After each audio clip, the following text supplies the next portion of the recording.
Olá, que bom que você voltou.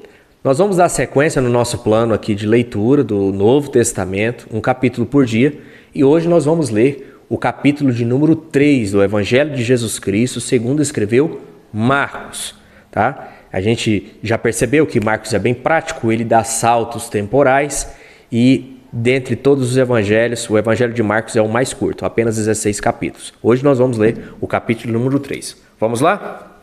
Diz assim: de novo, entrou Jesus na sinagoga e estava ali um homem que tinha ressequida uma das mãos.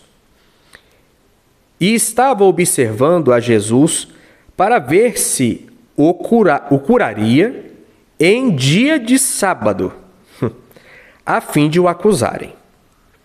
E disse Jesus ao homem da mão ressequida: vem para o meio. Então lhes perguntou: é lícito nos sábados fazer o bem ou fazer o mal? Pergunta de Jesus. Salvar a vida ou tirá-la? Mas eles ficaram em silêncio. Verso 5.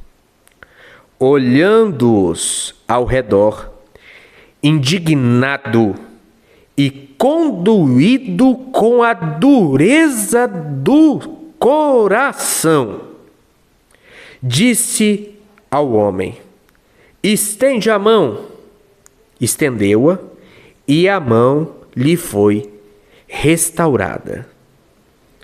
Retirando-se os fariseus, conspiravam logo com os herodianos contra ele, e em como lhe tirariam a vida. Já começou aqui no capítulo 3 de Marcos. Planos. Fariseus e herodianos não se conversavam. Mas, para tirar a vida de alguém, se faz conluio, se faz gangue, se faz alianças do mal. O versículo 5 traz uma expressão forte que Jesus, olhando ao redor, ficou indignado e conduído ao mesmo tempo com a dureza do coração dos fariseus e dos religiosos da época. Eu fico pensando nos dias de hoje, Jesus olhando o coração de muitas pessoas. Verso 7. Retirou-se Jesus com seus discípulos para os lados do mar. Seguia-o da Galileia uma grande multidão, também da Judeia, de Jerusalém, da Idumeia, da além do Jordão e dos arredores de Tiro e de Sidom, uma grande multidão. Sabendo quantas coisas Jesus fazia, veio ter com ele. Então recomendou a seus discípulos que sempre lhe tivessem pronto um barquinho, por causa da multidão, a fim de não o comprimirem. Pois curava a muitos, de modo que todos os que padeciam de qualquer enfermidade se arrogavam a ele para o tocar. Também os espíritos... É interessante isso, né? Interessante, enfim, mas a intenção aqui é mais ler do que falar. Versículo 11. Também os espíritos imundos, quando o viam, prostraram-se diante dele e exclamavam: tu és o Filho de Deus. Os espíritos imundos se prostravam e declaravam que Jesus era o Filho de Deus. Os fariseus e religiosos montavam-se conluio para matar a vida dele. Incrível, né? Incrível. Verso 12. Mas Jesus lhes advertia severamente que não expusessem a publicidade. Enfim, vamos lá. Verso 13. Depois subiu ao monte e chamou os que ele mesmo quis, e vieram para junto dele. Então designou 12 para estarem com ele e para os enviar a pregar e a exercer autoridade e expelir demônios. Eis os 12 que designou: Simão, a quem lhe acrescentou o nome de Pedro, Tiago, filho de Zebedeu, e João, seu irmão, aos quais deu o nome de Boanerges, que quer dizer filho do trovão. Nos outros evangelhos sinóticos tem a explicação, e quando a gente chegar lá eu vou explicar por que Jesus chamou João e Tiago, filho de Zebedeu, de filhos de trovão, Boanerges. Verso 18. André, Filipe, Bartolomeu, Mateus, Tomé, Tiago, filho de Alfeu, Tadeu, Simão, o Zelote, e Judas Iscariote, quem foi que o traiu. Então, ele foi para casa. Não obstante, a multidão afluiu de novo, de tal modo que nem podiam comer. E quando os parentes de Jesus, observe bem, eu vou ler de novo, verso 21 do capítulo 3 de Marcos. E quando os parentes de Jesus ouviram isso o quê? O que foi dito no versículo anterior. O versículo anterior diz que Jesus foi para casa, mas a multidão afluiu para lá, de tal modo que ele não tinha tempo nem para comer. Quando os parentes de Jesus ouviram isso, agora ipsis literal, a citação do versículo 21, saíram para o prender, porque diziam, está fora de si. Percebe isso? Quando eles ouviram que Jesus foi para casa, a multidão foi, e eles, sem ter tempo de almoçar, sem jantar, determinado para curar as pessoas, a fazer o que ele veio fazer, cumprir o seu propósito, cumprir a sua missão, os parentes de Jesus, que aqui está dizendo parentes, mas em outros evangelhos a gente vai ver que fala quem realmente foi, se foi irmão, se foi mãe, vai dizer quem foi, eles saíram para prender Jesus mesmo, prendê-lo. Dizendo eles que eles estavam fora de si. Fora de si é uma linguagem para que ele está louco. Percebe? Ou seja, os fariseus e religiosos querem tirar a vida dele. Não o conhecem. Nem os seus parentes o reconhecem e o têm por louco. Aí você, querendo ser aceito e amado por todo mundo. Não vai, querido. Não vai ser, querida. Nós não somos melhores que Jesus, né? Não vai. Essa necessidade de aprovação tem que acabar. Os parentes de Jesus foram para o prender porque dizia está fora de si, está louco. Verso 22. Os escribas que havia descido de Jerusalém diziam, ele está possesso de Belzebu. Meu Deus do céu. Os fariseus querem matar Jesus, os parentes chamam ele de louco e querem o prender. Os escribas, aqueles que pegavam os textos e escreviam nos pergaminhos, né, e ensinavam, eram os teólogos da época, está dizendo que Jesus é possesso por Belzebu. Então, Jesus para os parentes ele é louco, para os fariseus ele é descartável, tanto ele como a vida dele, e para os escribas, os teólogos da época, ele é um endemoniado. Aí, meu querido, eu vou voltar nesse assunto, minha querida, você não vai ser amada por todo mundo. Meu querido, você não vai ser aceito por todo mundo. Isso é normal, isso faz parte. Tá tranquilo. Vai cumprir o seu propósito, vai cumprir o que Deus colocou na tua mão para você fazer, tá?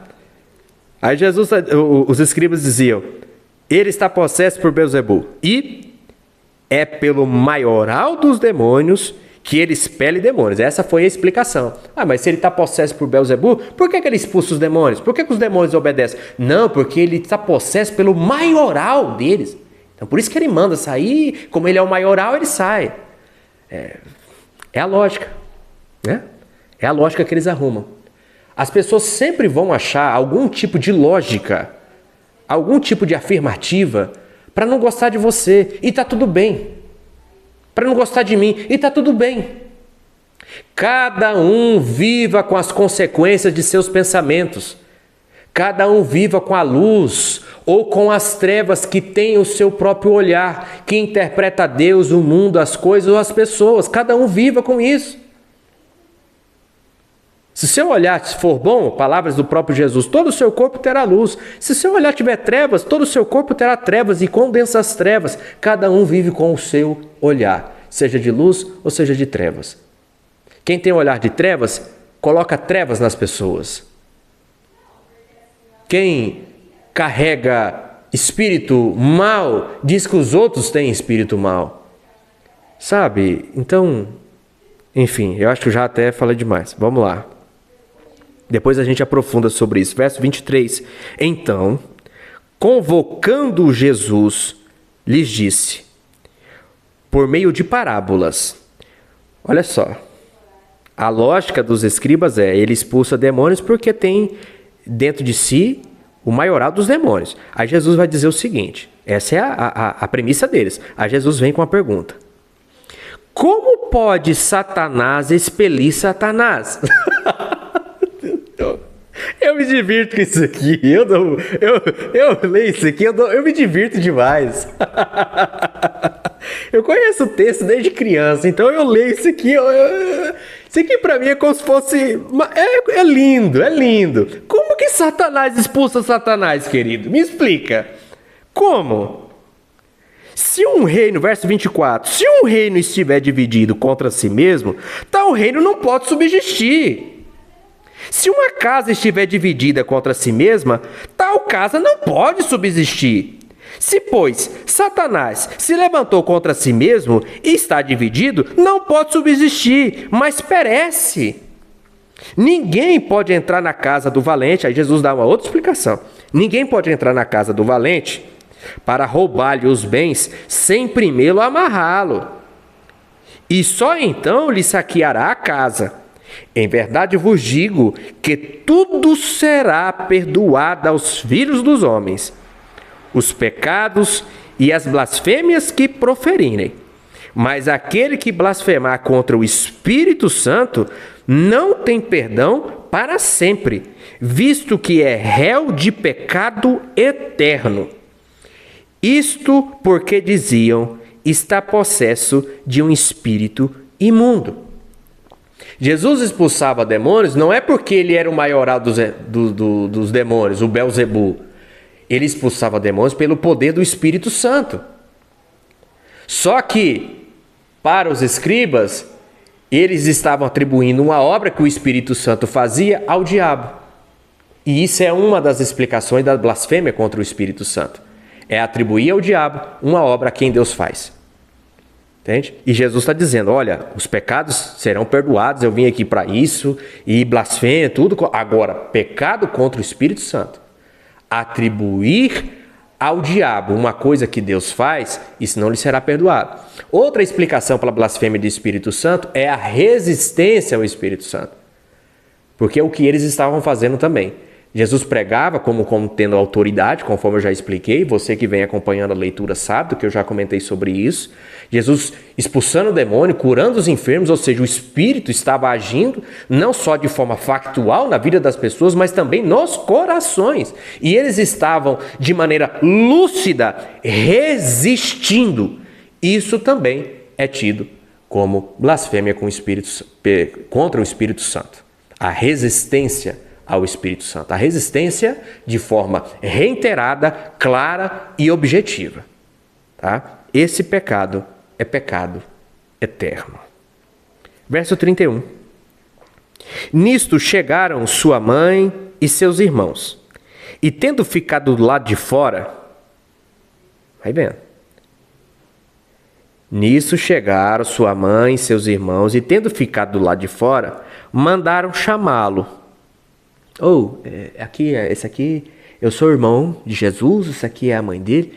Manda chamar Jesus lá para mim, por favor. Não tem como entrar aí, tá lotado de gente. Manda chamar ele lá, diz que a mãe dele e os irmãos dele estão chamando. Então foi essa a conversa. Verso 32. Muita gente estava sentada ao redor dele e lhe disseram, olha, tua mãe e teus irmãos e irmãs estão lá fora à tua procura. Então ele lhes respondeu, dizendo, quem é minha mãe e meus irmãos? E correndo o olhar pelos que estavam assentados ao redor, disse, eis minha mãe e meus irmãos. Portanto, qualquer que fizer a vontade de Deus, esse é meu irmão, irmã e mãe. Que coisa extraordinária! Quem faz a vontade de Deus tem filiação eterna comigo. É meu irmão, minha irmã e minha mãe. Que coisa linda! Essa foi a leitura do capítulo 3 do livro de Marcos. Eu espero você aqui amanhã. Vamos orar? Senhor nosso Deus, Pai, nós te louvamos e te rendemos graças por todas as bênçãos que tu tens trazido a nós. Te agradecemos por esses momentos que estamos tendo aqui, lendo um capítulo do Novo Testamento todos os dias. Estamos crescendo. Senhor, sopra essa palavra simples e singela aos corações. Senhor, com a internet, as barreiras elas vão caindo. As pessoas podem me ouvir do celular, de variados locais. Elas podem me ouvir através de um notebook, de um computador. Senhor, faça essa palavra soprar no coração dessas pessoas. Faça essa palavra chegar em locais, Senhor, nos hospitais, nas clínicas psiquiátricas. Senhor, faça-se essa palavra chegar nos presídios. Senhor, faça essa palavra chegar nos corações, Senhor. Sabendo, Senhor, que aquele que faz a vontade de Deus tem filiação eterna contigo. Que nós possamos lhe conhecer, Senhor. Que nós possamos saber quem tu és de fato. E acima de tudo, que também tu possas nos conhecer de fato. Ó Senhor, toma-nos nas tuas mãos, é o que nós te pedimos. Dá-nos um dia, uma noite, uma tarde maravilhosa e nos faça, Senhor, entender essa palavra, que ela possa cair em uma boa terra e dar frutos em seu determinado tempo.